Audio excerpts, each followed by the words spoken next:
Hello, good morning students. Now we're discussing ninth class chemistry and your today's topic in chapter second is concentration of a solution. तो last video में हमने practice questions किए थे that are based upon physical and chemical changes. तो जो हम second chapter पढ़ रहे हैं is matter around us pure, उसमें आपने I think more than 1/3 portion complete कर लिया है. अब हम एक सेपरेट टॉपिक स्टार्ट करने जा रहे हैं इस चैप्टर के अंदर and that is concentration of a solution. मैंने आपको बोला भी था कल कि 1-2 दिन में मैं आपको वीडियो अपनी नोटबुक चेक करने के लिए बोलूंगी, तो आप अपना काम कंप्लीट रखिएगा. ओके, चलिए स्टार्ट करते हैं. कंसेंट्रेशन ऑफ सॉल्यूशन से पहले आपको इसमें दो चीजें हैं जिनका मतलब पता होना चाहिए. What is solution and what is concentration. तो सॉल्यूशन क्या होता है बेटा? सॉल्यूशन एक तरह का मिक्सचर है. ओके, जैसे आपने नमक और पानी मिक्स कर दिया, आपने क्या किया, जैसे कि चौक और पानी को मिक्स कर दिया, आपने पेट्रोल और पानी को मिला दिया, आपने आयरन को और सल्फर को मिला दिया. कोई जरूरी नहीं है सॉल्यूशन हमेशा लिक्विड ही होते हैं. सॉल्यूशन कैसे भी हो सकते हैं, वो सॉलिड भी हो सकते हैं, वो लिक्विड भी हो सकते हैं. किसी लिक्विड को सॉलिड में मिला सकते हैं, सॉलिड को लिक्विड में, अलग अलग टाइप के होते हैं. तो सॉल्यूशन कुछ नहीं, बेसिकली मिक्सचर होते हैं.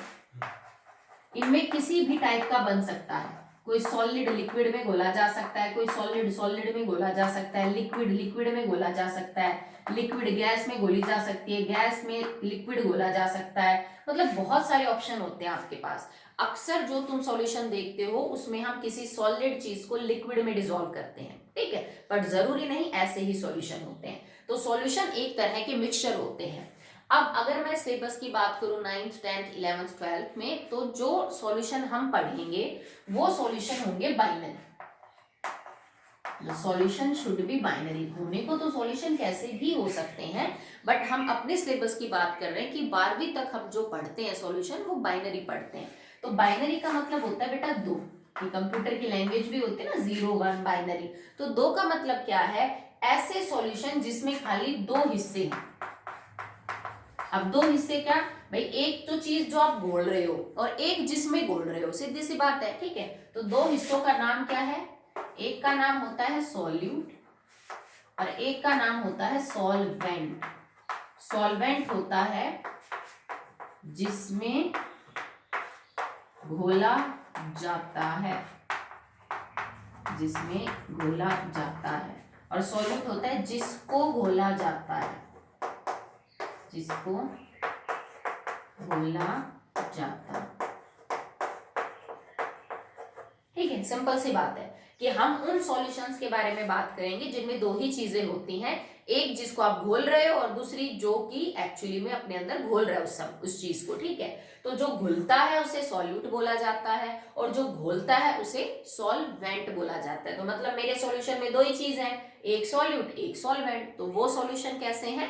बाइनरी है, ठीक है. सॉल्वेंट को आप ऐसे भी समझ सकते हो, दैट इज प्रेजेंट इन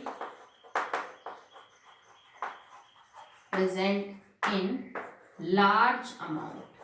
जो चीज ज्यादा मात्रा में होती है सॉल्यूशन में वो आपका सॉल्वेंट है. जैसे मैंने 1 गिलास पानी में 1 चम्मच नमक डाला, तो पानी जो है वो ज्यादा है तो वो सॉल्वेंट हो गया. नमक 1 ही चम्मच है, कम है, तो वो क्या हो गया? सॉल्यूट हो गया, ठीक है. इसको ऐसे भी बोला जा सकता है, that is present in small amount. ठीक है, तो अभी मैं आपको समझा रही हूँ कि एक्चुअली में कंसंट्रेशन कहाँ से निकल के आया वर्ड. ओके, तो आपको ये समझ में आया कि सॉल्यूशन क्या है.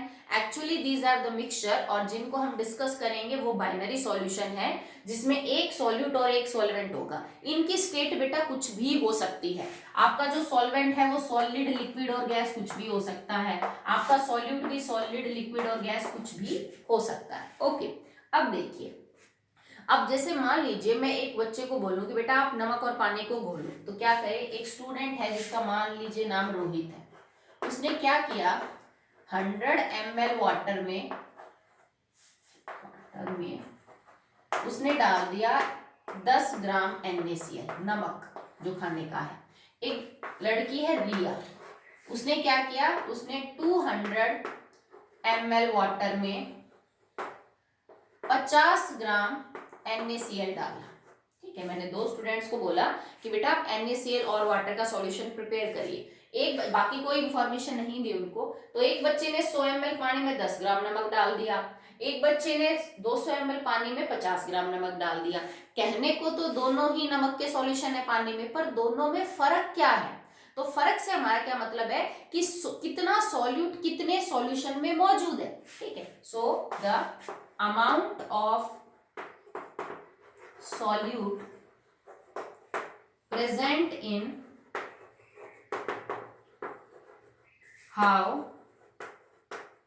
much solvent या solution is known as concentration, ठीक है। तो कंसंट्रेशन जो है वो आप किसको बोलोगे? किसी भी सॉल्यूशन की जिसमें आपको ये पता कर चल सके कि किसी सॉल्यूशन में कितना सॉल्यूट और कितना सॉल्वेंट है। देखो ये बात बहुत सिंपल है कि सॉल्यूशन जो है वो 2 चीजों से मिलके बना है, ये सॉल्यूशन के लिए वर्ड यूज करते हैं, सॉल्यूट प्लस सॉल्वेंट। अगर मैं भाई मतलब तुम्हारी इक्वेशन में 3 चीजें हैं, सॉल्यूट, सॉल्वेंट एंड सॉल्यूशन। अगर मैं किसी 2 के बारे में भी आपको कुछ बता दूं कि बेटा मेरा जो सॉल्यूशन है ना वो टोटल 100 ग्राम है उसका वजन, सॉल्यूट का जो वजन है ना वो 80 ग्राम है, तो तुम आराम से निकाल सकते हो मैडम जो सॉल्वेंट होगा ना, चलो तुम सिंपल कर लो इसको 20 कर लो, कि मैडम जो सॉल्वेंट होगा ना वो 80 ग्राम होगा। तो मतलब तीनों में से आपको 2 चीजें पता होनी चाहिए, बाकी तो आप आराम से निकाल ही लोगे, ठीक है। तो ये जो 2 अलग अलग सॉल्यूशन बनाए स्टूडेंट्स ने, इनकी अलग क्या है? कंसंट्रेशन अलग है। कंसंट्रेशन किसको बोलते हैं? कि आपने कितना अमाउंट ऑफ सॉल्यूट डाल रखा है, कितने सॉल्वेंट में या फिर सॉल्यूशन में। अब जैसे मैं तुमसे ये कहूं कि मैंने क्या किया कि 20 ग्राम सॉल्यूट डाल रखा है 80 ग्राम सॉल्वेंट के साथ, मैं इसको कह सकती हूँ that 20 gram of solute is present with 80 gram of solvent. या मैं ये चीज यूं भी तो बोल सकती हूँ ना, 20 gram of solute is present with 100 gram of solution. अगर 100 ग्राम सॉल्यूशन में 20 ग्राम सॉल्यूट है तो ऑब्वियस सी बात है 80 ग्राम सॉल्वेंट है। या मैं यूं कह दूं कि 20 ग्राम सॉल्यूट के साथ 80 ग्राम सॉल्वेंट है, तो तुम ये पता कर लोगे मैडम 20 प्लस 80 सॉल्यूशन का वजन क्या है? 100 ग्राम है, ठीक है। तो इसमें से आप एक चीज पता कर लो, दूसरे की आप आराम से निकाल लोगे। तो यही हमने कंसंट्रेशन में बोला है कि कितना सॉल्यूट आपने डाल रखा है, कितने सॉल्वेंट में या कितने सॉल्यूशन में, इसका पता लगाने के बाद आप उस सॉल्यूशन की कंसंट्रेशन निकाल सकते हो। सिंपल है। अब देखो इसमें जैसे हमने ये पता किया कि इसने तो 10 ग्राम को 100 ml में डाला, इसने 50 ग्राम को 200 ml में डाला, तो दोनों की कंसंट्रेशन अलग अलग हो जाएगी, ठीक है। सो अगर किसी सॉल्यूशन में सॉल्यूट बहुत ही कम है, जैसे मैं यूं लिख देती इसको कि ये 1000 ग्राम है, पर इसमें 95 ग्राम तो सॉल्वेंट है और खाली 5 ग्राम सॉल्यूट है, तो जिस सॉल्यूशन में सॉल्यूट बहुत ही कम होता है, सॉल्यूट बहुत ही कम होता है, सॉल्वेंट बहुत ज्यादा होता है, उसको हम बोलते हैं dilute solution. Okay, so which solutions are known as dilute solution? That contains less amount of solute as compared to the solvent। जो solvent के मुकाबले बहुत कम solute रखते हो, ठीक है, चाहे वजन में चाहे वॉल्यूम में, उनको हम dilute solution बोलेंगे। और मान लो एक मेरे पास ये कंडीशन हो कि 100 ग्राम solvent के साथ 40 ग्राम solute, तो अब ये तो थोड़ा नहीं है बेटा, इस 100 ग्राम के कंपैरिजन में 40 थोड़ी ना कम है। तो अगर यहाँ इस सॉल्यूशन की बात मैं करूं तो मैं बोलूंगी इसको इट इज कंसंट्रेटेड सॉल्यूशन, ठीक है। तो कंसंट्रेटेड सॉल्यूशन का मतलब जिसमें सॉल्यूट का जो अमाउंट है वो सॉल्वेंट के मुकाबले में अच्छे खासे हो, मतलब सही हो, उसको आप यूं नहीं कह सकते हो भाई बहुत ही कम है, नहीं, ठीक ठाक अमाउंट हो सॉल्यूट का सॉल्वेंट के साथ, तो हम उसको बोलेंगे कंसंट्रेटेड सॉल्यूशन। अगर बहुत ही कम अमाउंट मौजूद है किसी सॉल्यूट का सॉल्वेंट के साथ, तो उसको बोला जाता है that it is a very dilute solution. मतलब डिपेंड करता है कितना सॉल्यूट डाल रखा है, अगर कम है तो डाइल्यूट सॉल्यूशन, अगर सॉल्वेंट के मुकाबले ठीक ठाक अमाउंट है सॉल्यूट का तो हम उसको बोलेंगे that it is a concentrated solution, ठीक है। अब ये जो कंसंट्रेशन है ना बेटा, ये अलग अलग टाइप की होती है, कई तरह से आप किसी सॉल्यूशन की कंसंट्रेशन को समझा सकते हो। कैसे? जैसे मान लो एक आपको कुछ नहीं लाइक एक बच्चे की हाइट बतानी है, ठीक है, वो चाहे तो बच्चा अपनी हाइट सेंटीमीटर में बता सकता है, मिलीमीटर में भी बता सकता है, समझ रहे हो, फीट में बता सकता है, इंचेस में बता सकता है। तो वही हाइट को बताने के अलग अलग पैरामीटर हो सकते हैं, अलग अलग यूनिट्स हो सकती हैं, ठीक है, इस सेम चीज को कहने के। तो इसी तरह किसी भी सॉल्यूशन की कंसंट्रेशन को समझाने के लिए अलग अलग तरीके होते हैं। अगर तुम्हारे पास वॉल्यूम है, मतलब लिक्विड कंडीशन में सॉल्यूशन है, तो तुम वॉल्यूम का सहारा ले लो। अगर तुम्हारे पास सॉलिड कंडीशन में है तो तुम मास का सहारा ले लो, ठीक है। तो कुछ ध्यान में रखते हुए इन चीजों को कि आपका सॉल्यूशन कैसा है, उसकी कंसंट्रेशन को अलग अलग तरह से समझाया जा सकता है, ठीक है। तो हम 2-3 टाइप की कंसंट्रेशन अभी पढ़ेंगे, और इससे ज्यादा जो टाइप्स होंगी, काफी हैं वैसे तो, वो आप 11th क्लास में पढ़ोगे। तो यहाँ से ये टॉपिक लगातार कंटिन्यू रहेगा आपका 11th में, और 11th का जो फर्स्ट चैप्टर है वो इसी सब के ऊपर बेस्ड है, ठीक है। तो अभी तो हम जस्ट बेसिक बेसिक कर रहे हैं। देखिए बेटा आगे, so now we have 3 basic type of concentration. हम 3 टाइप्स की पढ़ेंगे, 3 types of concentration of solution. कौन कौन सी है? Mass by mass, mass by volume, और वॉल्यूम बाय वॉल्यूम। 3 टाइप है, तीनों को 1 बाय 1 डिटेल में एक्सप्लेन करेंगे, ठीक है। कि आप किसी भी सॉल्यूशन की कंसंट्रेशन को up to the 9th level explain कर सकते हो mass by mass, mass by volume, या वॉल्यूम बाय वॉल्यूम के हिसाब से, ठीक है। अब एक एक करके इनको खोल के लिखते हैं। सबसे पहले है मास बाय मास परसेंट, ठीक है। आप इसको mass by mass percent, simply mass percent, या वेट परसेंट भी बोल सकते हैं, तीनों एक ही बात है। It can be called as mass by mass percent, simply mass percent, और वेट परसेंट, एक ही बात है, ठीक है। क्योंकि इसमें सिर्फ मास का जिक्र हो रहा है, इसका मतलब जो सॉल्यूट, सॉल्वेंट और सॉल्यूशन है, इन तीनों के वजन के बारे में हम बात करेंगे, ठीक है। क्योंकि जरूरी तो नहीं है बेटा कि आपके पास जो सॉल्यूशन हो आप हमेशा उसको वॉल्यूम में डिस्कस करें। और एक बात, लिक्विड चीजों की वॉल्यूम होती है, इसका ये मतलब थोड़ी ना कि उसका वजन नहीं होता। जैसे मान लो मेरे पास 1 लीटर पानी है, तो 1 लीटर तो उसकी वॉल्यूम हो गई। अब क्या उसका वजन नहीं होगा? मान लो उसमें 950 ग्राम वजन है, तो वेट भी तो होता है ना लिक्विड का, ठीक है। तो यहाँ पे आपको जो सॉल्यूशन, सॉल्वेंट और सॉल्यूट है, उनके मास को लेके चीजों को सॉल्व करना है, ओके। तो परसेंटेज क्या होता है बेटा? जब भी परसेंटेज का जिक्र आता है, इसका मतलब आउट ऑफ 100 की बात हो रही है ऑलवेज। अगर तुम ये कहो कि मेरे साइंस में मान लीजिए 90% मार्क्स है, it means out of 100 you have scored 90। Clear है, ठीक है। देखो अब आपसे कोई यूं कह दे बेटा मान लो मेरे पास एक सॉल्यूशन है शुगर का, sugar solution is 20% by mass, आपको ये लिखा आ जाए तो इसका मतलब समझिएगा, शुगर का जो सॉल्यूशन है चीनी का, वो 20% बाय मास है। इसका मतलब अगर मेरे पास total solution mass of solution 100 gram है, तो उसमें शुगर कितने ग्राम प्रेजेंट है? 20 ग्राम। इस बात का ये मतलब निकाला जाएगा, ठीक है, कि अगर शुगर सॉल्यूशन 20% बाय मास है, तो इसका मतलब एक्चुअली में, क्योंकि परसेंट तो हमेशा आउट ऑफ 100 होगा, तो टोटल सॉल्यूशन 100 ग्राम है, इसमें से चीनी जो है ना वो 20 ग्राम है, तो ऑटोमेटिकली सॉल्वेंट कितना बच गया? क्योंकि चीनी तो सॉल्यूट है, ठीक है। सॉल्यूट 20 ग्राम, सॉल्यूशन 100 ग्राम, तो सॉल्वेंट ऑटोमेटिकली 100 माइनस में 20, दैट इज 80 ग्राम, ठीक है। ये तो आपको मैंने सिर्फ समझाया। इसको निकालने का फॉर्मूला क्या है? परसेंटेज ऑफ सॉल्यूशन कैसे निकालते हैं? Mass percentage of A solution, किसी भी सॉल्यूशन की मास परसेंटेज क्या है वो आप कैसे निकालोगे? It is mass of solute in gram, mass of solute in gram बटे में mass of solution in gram, mass of solution in gram and multiply by 100। Simple सी बात है, क्योंकि पर से देखो मास परसेंट किसी सॉल्यूशन का, यहां मैंने आपको मास परसेंट देख के समझाया कि इसका मतलब क्या है, पर हो सकता है तुम्हें डाटा दे रखा हो किसी न्यूमेरिकल में, सॉल्यूट इतना, सॉल्वेंट इतना, सॉल्यूशन इतना, और फिर उससे पूछे कि बेटा बताओ इस सॉल्यूशन की कंसंट्रेशन क्या है, अगर इसमें इतना सॉल्यूट है, इतना सॉल्वेंट, इतना सॉल्यूशन, मास परसेंट पूछे तो उसके निकालने का तरीका ये है कि किसी भी सॉल्यूशन के मास परसेंट, उसके अंदर सॉल्यूट कितने ग्राम है वो डिवाइडेड बाय सॉल्यूशन कितने ग्राम है वो और मल्टीप्लाई बाय आप 100 कर दीजिए, तो आप इसका आंसर जो है वो निकाल सकते हैं। ठीक है, तो जैसे मैं एक एग्जांपल दूं आपसे, मैं यूं कह दूं कि 50 ग्राम सॉल्यूशन और उसमें 5 ग्राम सॉल्यूट है।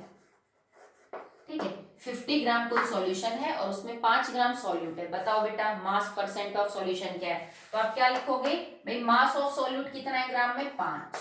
सॉल्यूशन का मास कितना है ग्राम में? 50 और गुणा में 100,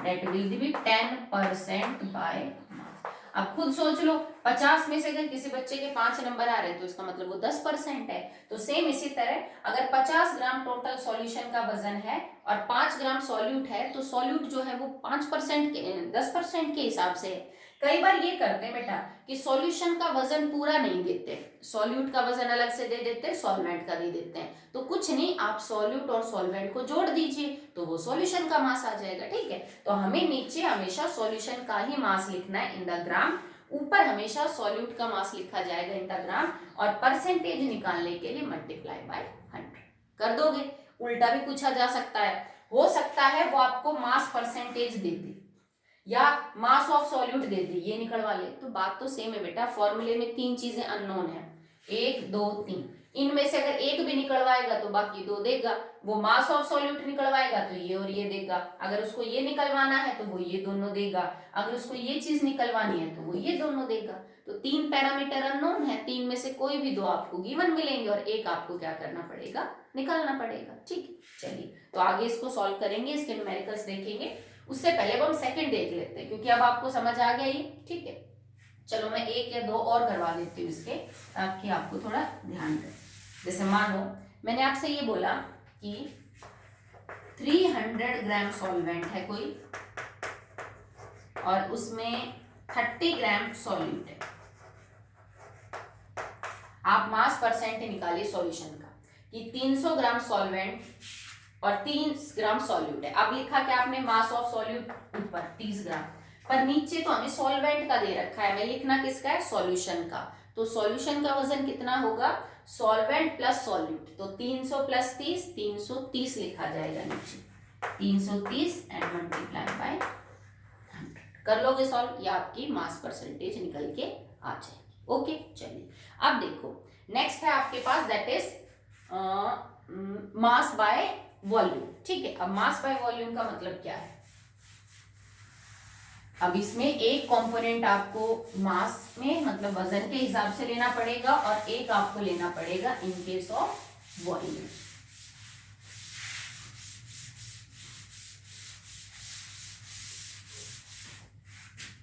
so the second is mass by volume percent. इसका मतलब क्या है बेटा? है तो परसेंट यहाँ भी, तो आउट ऑफ 100 ही होगा, तो इसका मतलब now it is mass of solute in gram dissolved in 100 ml of solution. ठीक है, अगर आपके पास 100 ml सॉल्यूशन है तो 100 ml सॉल्यूशन के अंदर सॉल्यूट का कितना ग्राम मौजूद है, ये उसकी मास परसेंट बाय वॉल्यूम होती है, मास बाय वॉल्यूम परसेंट होती है। सिंपल है। ठीक है, यहाँ पे जो सॉल्यूशन है उसकी तो मैंने वॉल्यूम ले ली, सॉल्यूशन की तो मैंने वॉल्यूम ले ली, जबकि सॉल्यूट का मैंने क्या ले लिया? मास ले लिया। ठीक है, तो 100 ml सॉल्यूशन में सॉल्यूट का कितना मास प्रेजेंट है, ये उस सॉल्यूशन की मास बाय वॉल्यूम परसेंटेज होती है। ठीक है, जैसे मैं आपसे ये कह दूं that in 200 ml of solution 50 gram of solute is present. कोई सॉल्यूशन है जिसका टोटल वजन टोटल वॉल्यूम जो है वो 200 ml है, 200 मिलीलीटर। ठीक है, और उसमें 50 ग्राम सॉल्यूट डाल रखा है हमने। जैसे मान लो पानी तुम्हारे पास 200 मिलीलीटर है और उसमें तुमने 50 ग्राम नमक डाल दिया। ठीक है, तो कह रहा है कि सॉल्यूशन की मास बाय वॉल्यूम परसेंट क्या है, तो आप इसको देखो कैसे सॉल्व करोगे, सेम चीज है जैसा हमने फॉर्मूला लिखा था, मास बाय वॉल्यूम परसेंट क्या हो जाएगी, it is mass of solute in gram and divided by volume of solution in milliliter, ठीक है, या फिर आप लिख लो इन, चलो कोई दिक्कत नहीं, इन मिलीलीटर, ठीक है। तो अगर आपको पता करना है एक्चुअली में क्या है, देखो एक और चीज आप ध्यान रखना, अगर आप स्टैंडर्ड यूनिट की बात करो तो वॉल्यूम की लीटर होती है और जो मास है उसकी केजी होती है, ठीक है। बट हमारे पास इतना बड़ा सॉल्यूशन नहीं होता, किलोग्राम में वजन हो या लीटर्स में वॉल्यूम हो बहुत ज्यादा, तो हम छोटी यूनिट्स लेके चल रहे हैं। तो 100 केजी नहीं बोल देना या 100 लीटर नहीं बोल देना, 100 मिलीलीटर में से और 100 ग्राम में से कितना है, ठीक है। लिखा, आपने सॉल्व किया। अब आपको ये पता करना है मास ऑफ सॉल्यूट कितना दिया, 50, नीचे वॉल्यूम ऑफ सॉल्यूशन कितनी दे रखी है, 200, परसेंटेज के लिए गुणा में 100, सो दैट विल बी 25%। वैसे भी सिंपल है, अगर 200 में से किसी बच्चे के 50 नंबर है तो इसका मतलब वो 25% है। तो 100 में से कितना मौजूद है भाई, अगर 200 में से उसका जो है वो 50 है तो इसका मतलब 100 में कितना है, 25 है। सिंपल सी बात है भाई, 200 में से अगर हिस्सा 50 आ रहा है तो इसका मतलब 100 में से हिस्सा क्या आ रहा है, 25। आप इसको यूनिटरी मेथड से सॉल्व करके देख लो। देखो इसको ऐसे भी लिख सकते हैं ना, अगर 200 में से 50 है तो एक में कितने होंगे, 50/200, और 100 में कितने हो जाएंगे, गुणा में 100। ये सेम ही चीज तो हमने करी है, ठीक है। तो ये फॉर्मूला कुछ नहीं है, सिंपल यूनिटरी मेथड, ठीक है। कि अगर आपको ये समझ आ रहा है कि 200 मिलीलीटर में आपका जो सॉल्यूट है वो 50 ग्राम है, तो 1 मिलीलीटर में सॉल्यूट कितना होगा और 100 मिलीलीटर में कितना होगा, बस हमें यही पता करना है कि हमें 100 मिलीलीटर को फिक्स कर दिया कि 100 मिलीलीटर में सॉल्यूट कितना है या 100 ग्राम में सॉल्यूट कितना है, बस उसी हिसाब से निकाल देंगे। कर लोगे सॉल्व, ठीक है, सिंपल है, एक जैसा ही है। नेक्स्ट देखिए, लास्ट बचता है आपके पास, that is volume by volume. अब इसमें दोनों ही चीजें हम वॉल्यूम में कंसिडर करेंगे, आपका सॉल्यूट भी और सॉल्वेंट भी।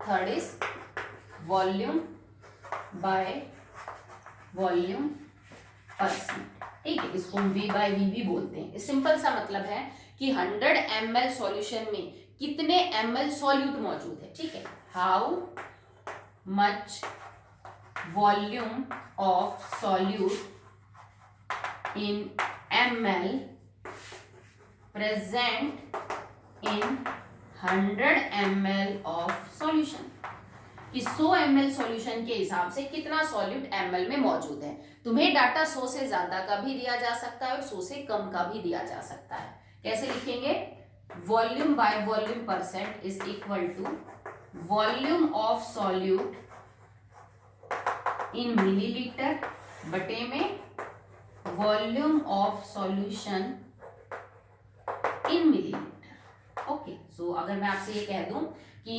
500 मिलीलीटर सॉल्यूशन है और उसके अंदर मैंने 25 मिलीलीटर सॉल्यूट डाल दिया, अब इसकी वॉल्यूम बाय वॉल्यूम परसेंटेज निकालो। तो volume of solute is 25 ml divided by total volume of solution is 500 and multiply by 100, so that will be 5%। हो सकता है सीधा सॉल्यूशन का ना देके तुम्हें सॉल्यूट का दे दे, जैसे इसी को अगर मैं सॉल्यूशन नहीं ये लिख दूं कि ये तो सॉल्वेंट है, तो आपको क्या करना पड़ेगा, टोटल करना पड़ेगा नीचे सॉल्यूशन के लिए। अब आपका आंसर क्या आएगा, 25, ये तो सेम है। अब सॉल्वेंट और सॉल्यूट को जोड़ दो तो टोटल सॉल्यूशन का वजन 525 हो जाएगा। Now it is 525 and multiply by 100, ठीक है। तो आप अब इसको सॉल्व करोगे तो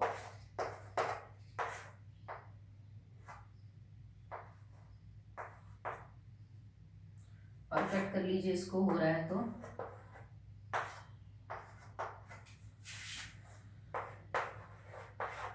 इसको सॉल्व कर लीजिएगा। तो ऑब्वियस सी बात है 5% तो नहीं आएगा। तो अगर सॉल्वेंट और सॉल्यूट अलग अलग दे रखा है तो दोनों को ऐड करके आप सॉल्यूशन का बना लीजिए, ठीक है। नहीं तो सिंपल कर लीजिए। एक और बात ये रखेगा, जो हमने सेकंड केस किया ना मास बाय वॉल्यूम, उसमें आपको ऐसा केस देखने को नहीं मिलेगा 9th तक, ठीक है, कि आपको सॉल्वेंट का सॉल्यूट का अलग दे दे, क्योंकि एक चीज वॉल्यूम में है और एक चीज मास में है, तो आप दोनों को घटा जोड़ नहीं सकते। हम यूं नहीं करते ना कि एक का वजन एक के वॉल्यूम में जोड़ दिया, that is not possible. Okay, so ये चीज आपको कब देखने को मिलेगी, या तो आपकी कंसेंट्रेशन मास बाय मास है, भाई दोनों वजन है तो दोनों वजन जोड़े और घटाए जा सकते हैं, दोनों ही वॉल्यूम है क्योंकि दोनों ही मिलीलीटर में है और दोनों ही ग्राम में है, तो इनको घटाया और जोड़ा जा सकता है। बट जहां केस ये है, यहाँ पे आप डायरेक्ट सॉल्यूट सॉल्वेंट की वॉल्यूम मास को आपस में जोड़ नहीं सकते। ठीक है, तो अभी के लिए तो मैंने आपको समझा दिया कि फॉर्मूला क्या होता है, कैसे निकल के आए। ये कुछ नहीं बेटा, सिर्फ एक एक का नियम है जिससे मिलके हमने फॉर्मूले को बना रखा और कुछ नहीं कर रखा, समझ रहे हो? ठीक है, देखो तो जैसे परसेंटेज का भी निकालते हो सेम ही होता है, जो तो परसेंटेज का फॉर्मूला निकालते हो ना, वो भी यूनिटरी मेथड के ऊपर ही बेस्ड होता है। भाई बार बार उतना सॉल्व ना करना पड़े तो हमने उसको सिंपल कर दिया। जैसे मैं बताती हूँ एक बार, परसेंटेज निकालना सबको आता है ना, जैसे तुम्हारे एग्जाम का रिजल्ट आता है वैसे तुम निकालने बैठ जाते हो कि इसमें कितने आए। ठीक है, तो जैसे मैं यूं कह दूं एक बच्चे के 500 में से टोटल 400 नंबर आए, तो तुम परसेंटेज कैसे निकालते हो? उसके अंदर percentage is marks obtained divided by the total marks and multiply by 100। इसी तरह निकालोगे, चलो परसेंटेज निकाल ही लेते हैं। 500 बट सॉरी 400 बटे में 500 गुणा में 100, 2 0 से 2 0 कट गया, 5 से इसको काटोगे, 80% नंबर आए बच्चे के। ठीक है, अब इसको मैं यूं सॉल्व करके दिखाती हूँ। देखो, अगर किसी बच्चे के 500 में से 400 नंबर आए हैं, तो अगर एक नंबर का पेपर होता तो उसके कितने नंबर आते? 400 बटे 500, सिंपल सी चीज है। ठीक है, और अगर 100 नंबर का पेपर होता तो उसके कितने नंबर आते? गुणा में 100, तो सेम ही तो चीज निकल के आई है। तो ये जो परसेंटेज का फॉर्मूला तुम बनाते हो कुछ नहीं, एक एक का नियम है। ठीक है, सिंपल सी बात है। जैसे मैं यूं कह दूं कि भाई एक बच्चा है जिसके पास मान लीजिए, या यूं कह लीजिए कि 10 बच्चों के पास 20 केले हैं, तो एक बच्चे के पास कितने केले होंगे? तो आप कैसे सॉल्व करोगे? 20 डिवाइडेड बाय 10 दैट इज 2। इसी तरह हमने इसको सॉल्व किया। तो ये सारे फॉर्मूले यूनिटरी मेथड के ऊपर बेस्ड है, ये सबको पता है तो आप आराम से इनको कैलकुलेट आउट कर सकते हैं। ठीक, आगे देखिए।